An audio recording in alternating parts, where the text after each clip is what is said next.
Well, it's just true. Many of us struggle to get to our ideal weight and maintain it. We wonder why our energy levels seem to shrink with each passing year. Best-selling author and medical doctor Sarah Gottfried offers her professional guidance in her new book, Women, Food, and Hormones. Good morning. Hi, Angie. Happy to be with you.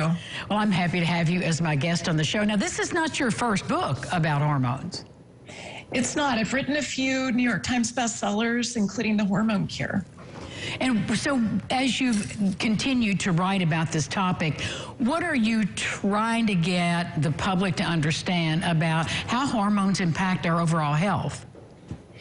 Well, I think it's important to realize that when it comes to weight loss, no amount of dieting or exercise is going to work unless your hormones are in balance. And that's relatively new. I struggled with this. I tried everything after the age of 40 to lose weight.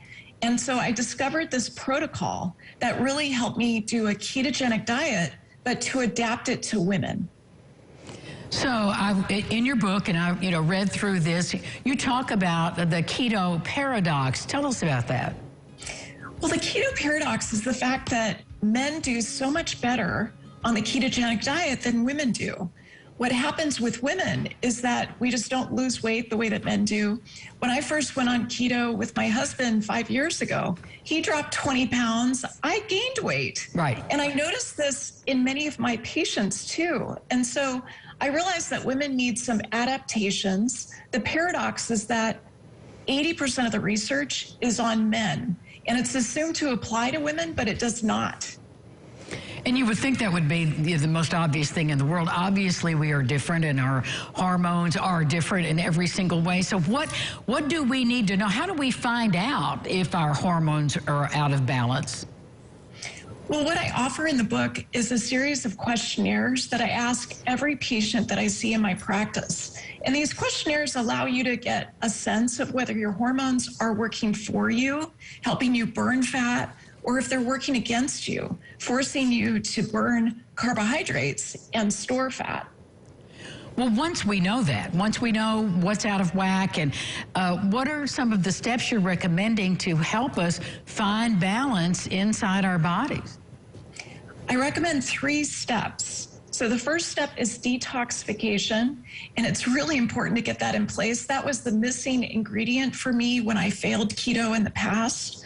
Number 2 is to do nutritional ketosis. So that includes about 70% of your calories from plant-based fat, about 20% from protein, and about 10% from healthy carbohydrates, mostly from vegetables.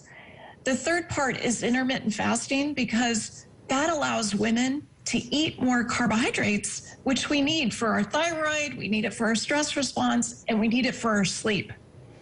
Define for us intermittent fasting as you understand it. Well, intermittent fasting is where you fast with the circadian rhythm. So we all have the circadian clock inside our bodies. What I find is that if you fast for 3 hours before you go to bed, and you do about a 14-hour overnight fast, and then a 10-hour eating window, such as from 10 a.m. until 8 p.m., that really helps you get your hormones back into balance, especially insulin. Insulin is the most important one when it comes to burning fat, but it also helps with other hormones like ghrelin and leptin. Those are involved in hunger.